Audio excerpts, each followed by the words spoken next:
A finales del 2019, en el mes de diciembre, Wuhan, China, se convirtió en el epicentro de un brote de neumonía de etiología desconocida, que no cedía ante tratamientos actualmente utilizados. En pocos días, los contagios aumentaron exponencialmente, no solo en China continental, sino también en diferentes países. El agente causal fue identificado, un nuevo coronavirus 2019 nCoV, posteriormente clasificado como SARS-CoV-2, causante de la enfermedad COVID-19. El 11 de marzo del 2020, la Organización Mundial de la Salud declara esta enfermedad como una pandemia.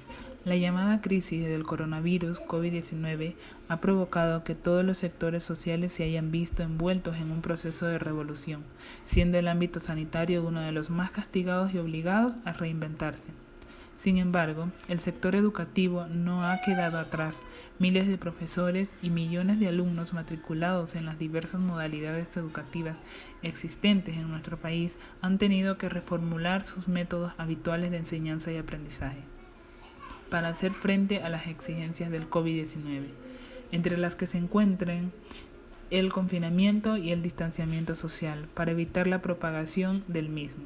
En este tipo de situaciones críticas se puede afirmar que el colectivo de personas con discapacidad tiende a ser uno de los grupos sociables más vulnerables y que por tanto sufre de manera todavía más significativa las consecuencias derivadas de la excepcionalidad de las circunstancias vividas. Según el último informe de la UNESCO, publicado recientemente, hay 188 países afectados por el cierre de las escuelas, que involucra a más de 1.570 millones de estudiantes en todo el mundo, el 92% de la población estudiantil global. Hasta el momento, el Instituto Nacional de Investigación en Salud Pública ha tomado 1.463.134 muestras para COVID-19 y sigue cobrando 1.000.000 de vidas. En Ecuador empiezan a colapsar debido al rápido aumento en cantidad de enfermos y cadáveres por la pandemia del COVID-19.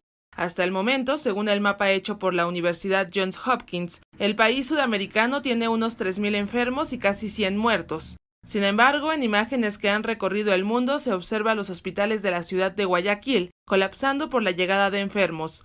El colapso del sistema funerario es de tal magnitud que el presidente de Ecuador, Lenín Moreno, debió conformar una fuerza de tarea conjunta para poder enterrar a todas las personas fallecidas. En imágenes se llega a observar que las familias se ven obligadas a dejar los cuerpos de los fallecidos fuera de sus casas, mientras esperan que los servicios de emergencia los puedan recoger. Los casos son tantos que la periodista Blanca Moncada registra 1.473 muertes por COVID-19 en 24 horas, más de un muerto por minuto, la mayor cifra desde que comenzó el brote. El gigante sudamericano suma más de 34.020 personas fallecidas durante la pandemia y se convierte así en el tercer país con más víctimas por coronavirus al superar a Italia y quedando por Estudiantes con discapacidad a menudo enfrentan múltiples desafíos para acceder a la educación inclusiva, lo cual se agrava en tiempos de emergencia. Estos niños pueden estar en riesgo de exclusión de la educación si los programas de aprendizaje a distancia no son accesibles o ajustados para permitir la participación y satisfacer las necesidades de aprendizaje. Las alteraciones en las rutinas diarias generadas por el cierre de las escuelas pueden resultar particularmente difícil para los estudiantes que necesitan una rutina estable y causar retos a las familias por el apoyo adicional que estos niños requieren. Además, muchos estudiantes con discapacidad de hogares pobres y vulnerables pueden tener dificultades de acceso a la tecnología para la educación virtual y por ende esta población corre el riesgo de tener las mayores brechas de aprendizaje. Desde antes de la emergencia, en muchos países en ALC sigue la segregación en la educación, lo que refuerza los estereotipos, la discriminación y la alienación. Más del 40% de los países tienen leyes que fomentan que los niños con discapacidades sean educados en entornos separados y menos de un tercio de las escuelas de la región cuentan con los cambios necesarios para brindar infraestructura, materiales adaptados a las necesidades específicas de estudiantes con discapacidad. No obstante, todos los países miembros del BID en la región han ratificado en la Convención de los Derechos de las Personas con Discapacidad, comprometiéndose con la educación inclusiva, es decir, que todos los niños estudien juntos. La pandemia crea la oportunidad de repensar cómo la planificación educativa de emergencia puede incluir a los niños con discapacidad. Algunos países han adaptado las actividades y herramientas de aprendizaje a distancia y en línea para ser accesibles a los estudiantes con discapacidad, especialmente para aquellos con discapacidades visuales o auditivas, promoviendo una educación inclusiva. Este documento recopila ejemplos de la región de formas de asegurar educación inclusiva durante la emergencia sanitaria del COVID-19. Esta nota fue elaborada con los insumos de los especialistas, consultores y analistas de operaciones asignados a los distintos países de la región, los cuales se enlistan al final de la nota.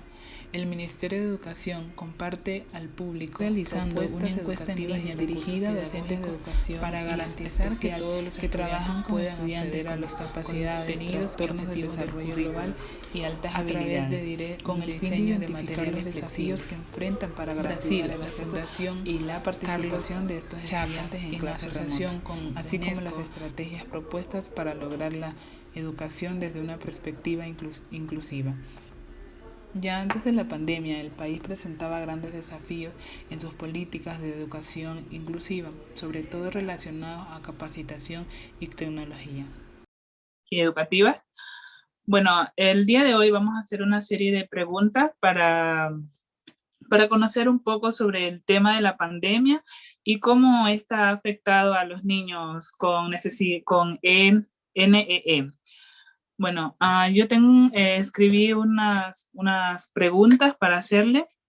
Si usted me podría responder, por favor. Bueno, ¿podría usted contarnos un poco podría contarnos sobre su labor como profesora de niños con NEE? Ok, bueno, gracias Mariuxi por la entrevista. Sí, yo soy licenciada en Educación Especial y tengo una maestría en Neuropsicología y Educación. He trabajado varios años en la presencialidad y obviamente por el COVID nos tocó cambiar toda la escuela a la manera virtual. Un poco para aclararte, las necesidades educativas especiales no siempre es para niños con discapacidad o con alguna condición. También un niño con necesidad educativa especial es un niño que a veces es regular, va a una escuela regular, pero tiene problemas para aprender. Puede tener déficit atencional o puede tener problemas de dislexia o a veces tienen problemas pequeños sensoriales como la audición y la visión un poco más deficiente que los demás niños y por eso le causa una necesidad educativa especial. Entonces, un poco como para abrir el panorama de que no solo necesidades educativas especiales es para niños con discapacidad o condiciones, sino para también otros niños que no tienen ningún problema de discapacidad, pero tienen pequeños problemas que les limita el aprendizaje. Por supuesto, creo que a todos nos causó una terrible cambio la pandemia y el COVID, pero a medida que ya nos fuimos como familiarizando con los programas de Zoom o de Google Meet o estas plataformas, hemos podido ir incorporando cosas nuevas para el aprendizaje de los niños. Específicamente hablando de niños especiales, de niños sí con discapacidad, creo que es muy importante cuando son chiquitos que cuando haya la clase virtual estén acompañados, porque solos es más difícil.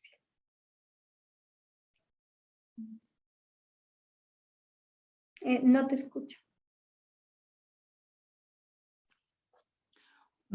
Sí, me parece muy... Es verdad que toda esta pandemia cambió radicalmente a todo, literalmente todo.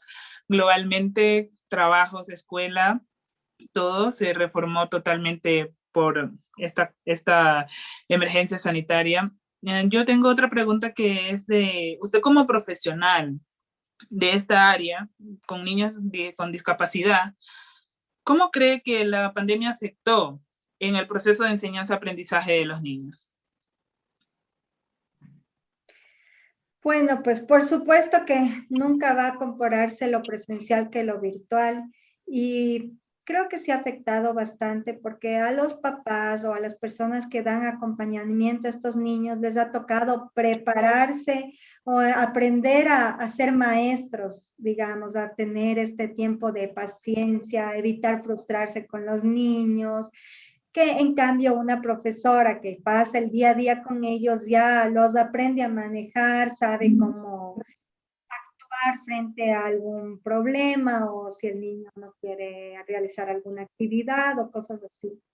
Entonces, claro, la pandemia sí les ha afectado y mucho más, como digo, ha afectado a toda la familia, porque no solo es el niño, son los papás que tienen que tener tiempo para reunirse y acompañarle durante la clase, aprender el proceso de aprendizaje, tener paciencia con los niños. Entonces, sí ha afectado. En cuanto al aprendizaje, es obvio que en un niño con discapacidad intelectual, reunirse todos los días, y a un niño regular, pequeño, reunirse todos los días en un programa virtual, le cuesta, porque ya no hay el contacto físico, mucho más a un niño discapacitado, ¿no? Un niño con una discapacidad.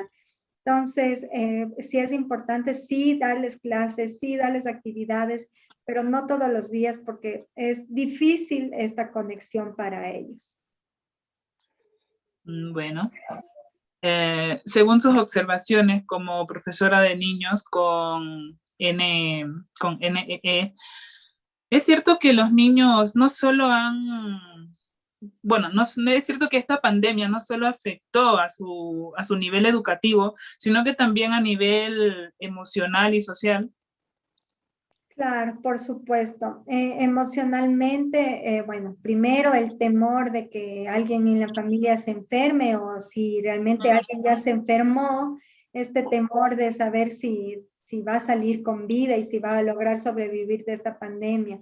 Y luego todos los otros temores, ¿no? Frente a la pantalla, si es que me preguntan algo o si es que no entiendo cómo hacer alguna actividad. Claro, emocionalmente sí, yo pienso que les ha afectado, pero pienso más aún que les ha afectado en la parte social porque este contacto físico, este contacto de momentos de juego, lo típico que había en la escuela, tiempo de recreo, que es lo que creo que más les gustaba a los niños, y salir a jugar y tener este esparcimiento, ahora no lo pueden hacer, lo hacen en casa. Claro que en casa también hay cosas lindas del pasar con a veces con mamá, con papá, con sus hermanos, pero no siempre es posible para todos. La familia tiene que igual seguir trabajando. Entonces, creo que sí ha habido una afectación emocional y también social. Sí, ya que muchos de los niños han cambiado tanto su comportamiento, su forma de actuar, debido al encierro también, porque los niños son hiperactivos y no quieren estar simplemente en un lugar, sino estar por todos los lugares posibles.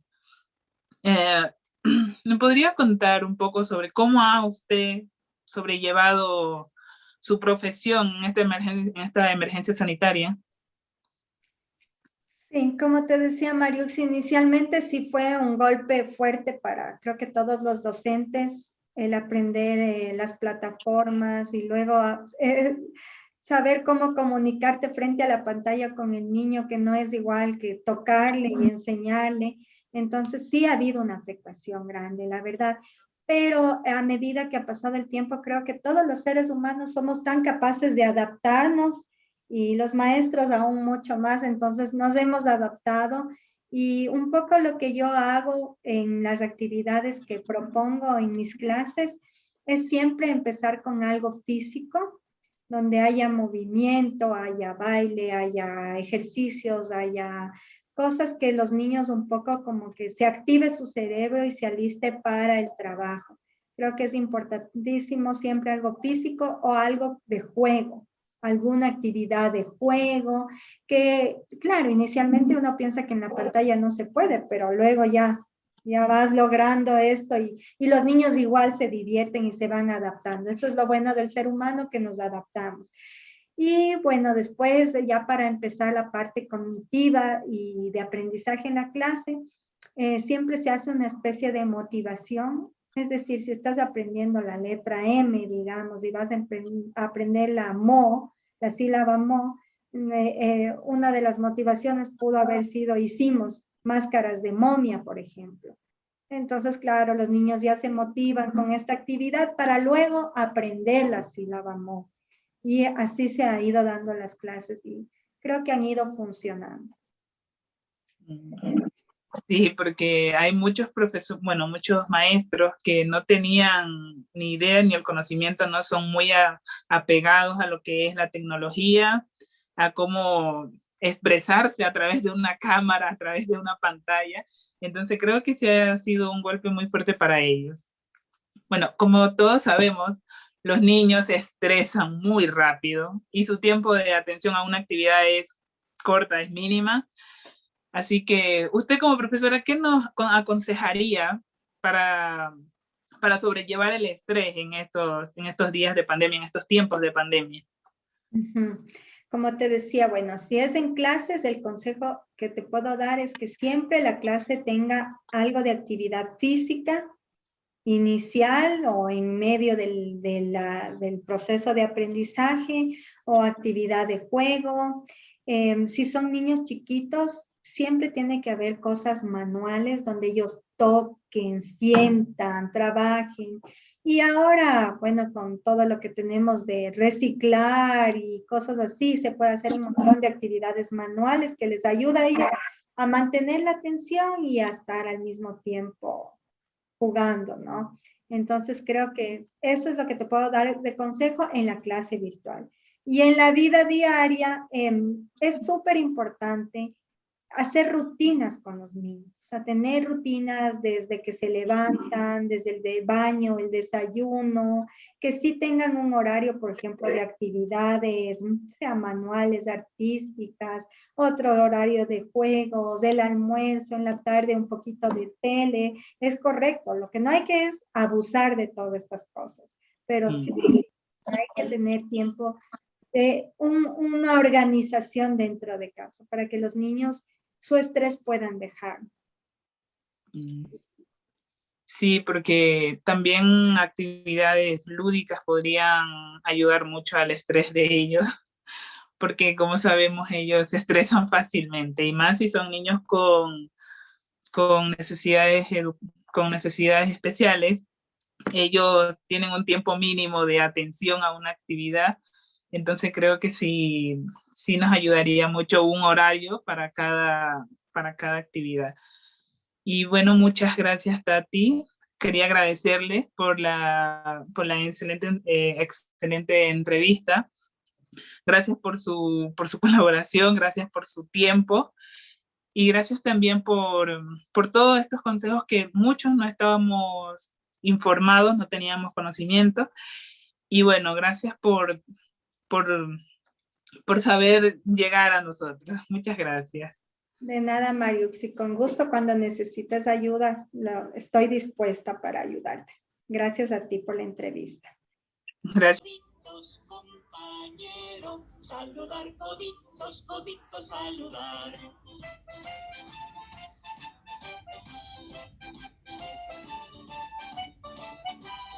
Saludar cabezas, compañero, saludar cabezas, cabezas, saludar. Saludar rodillas, compañero, saludar rodillas, rodillas.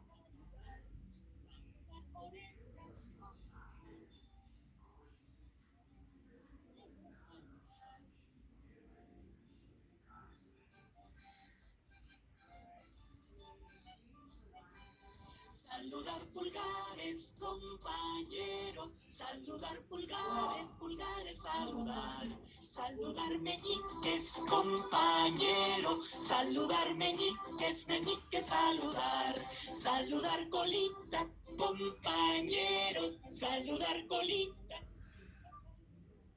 Saludar las manos, compañero, saludar las manos, saludar.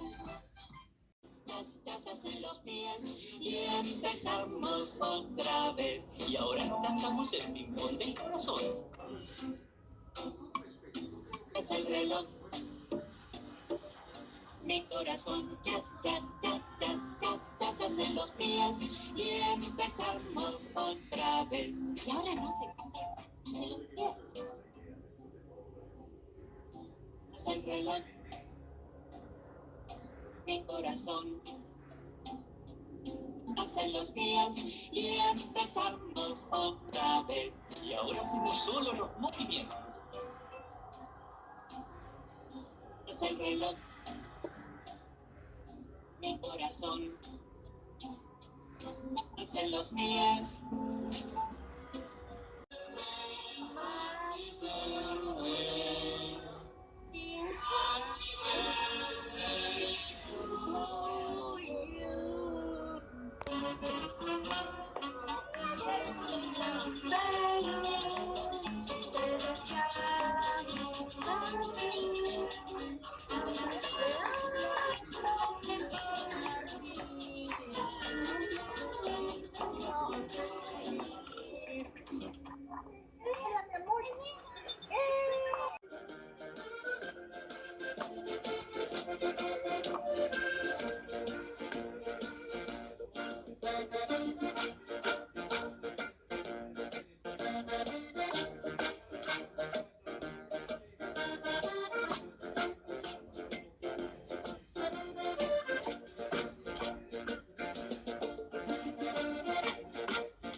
Con esto podemos concluir que la educación inclusiva es necesaria y fundamental, no solo porque es un derecho, sino por el hecho de aprender a ser empáticos con quienes nos rodean.